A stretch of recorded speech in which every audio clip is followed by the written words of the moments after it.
তোমরা সবাই মিলে আমার দাদুকে নিয়ে হাসি মজা করছো কেন গো? হ্যাঁ, আমাদের মোদি দাদুকে নিয়ে কেন হাসি মজা ঠাট্টা করছো তোমরা? তিনি চকলেট খাবেন না তো কী খাবে?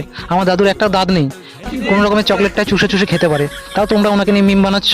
তোমরা জানো আমার দাদু ছোটোবেলায় কত কষ্টে মানুষ হয়েছে, তার কত স্বপ্ন দেখেছিল, সেই স্বপ্নগুলো এখন বুড়ো বয়সে পূরণ করছে। তা বলে তোমরা এখন দাদুকে নিয়ে এরকম মিম বানাবে? হ্যাঁ, খবরদার আমার দাদুকে নিয়ে কেউ উল্টাপাল্টা কথা বলবে না, আমার কিন্তু খুব খারাপ লাগে। আমার দাদু বুড়ো বয়সে, মানে সে আবার নতুন করে বাচ্চা হয়ে গেছে। একটা বাচ্চা ছোটোবেলায় যেরকম করে, তো আমার দাদু তো বুড়ো বয়সে বাচ্চা হয়ে গেছে। হ্যাঁ, হাঁটতে চলতে পারে না, একটু মজা করছে, হাসি ঠাট্টা করছে, তার গার্লফ্রেন্ডকে নিয়ে মজা করছে। হ্যাঁ, তোমরা এমন করছো? দাদু জানো ছোটোবেলায় গার্লফ্রেন্ড ছিল না, তার গার্লফ্রেন্ড তাকে ছেড়ে দিয়ে চলে গেছে। উল্টাপাল্টা খালি মিম বানাচ্ছে। খবরদার আমার দাদুকে নিয়ে কেউ বাজে বাজে ভিডিও বানাবে না। তো তোমরা কষ্ট হচ্ছে তো কী হচ্ছে? হ্যাঁ, তোমরা ভালো করে জানো না আমরা ভারতবর্ষে থাকি, এই দেশের সরকার কোনোদিনও আমাদের কষ্ট বুঝেছে? হ্যাঁ, তোমরা সাধারণ জনগণ, তোমাদের কষ্ট তোমরা নিজেরা বুঝবে, আমরা কি করতে বুঝবো? ফালতু ফালতু আমার দাদুকে নিয়ে মিম বানাচ্ছে, যত সব।